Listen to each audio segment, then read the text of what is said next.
masaya ay sumama kay Mama Donna TV. Siguradong good vibes na.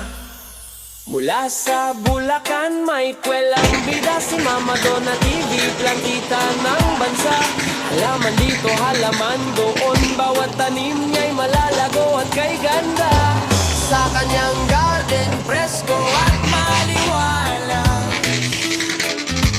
Stress-free zone, napakagandang tambayan.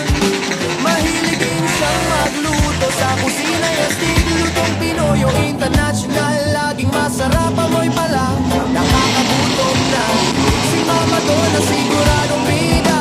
Mahilig ding mamasyal kahit saan magbunta. May tanawin, may kulitan, may halakakan pa. Sa vlogging niya makikita puro saya at ginhawa. Kasama si Mama Donna, chill na saya pa. May livestream gabi-gabi, kwentuhan to the max. Marites man o throwback, walang iwanan sa laughs. Kanta, chikahan, minsan pa'y sayawan. Kay Mama Donna TV, good vibes ang laman. Like, share, subscribe na, tara na sa saya. Kay Mama Donna TV, kwento'y kakaiba. May tanim, may lutuan, may gala patuwi na. Plantita ng bayan, si Mama Donna Tina. Like, share, subscribe na, halina't makisaya. Sa bawat eksena, bida talaga. Plantita, kusinera, live streamer din siya. Si Mama Donna TV sa YouTube bida.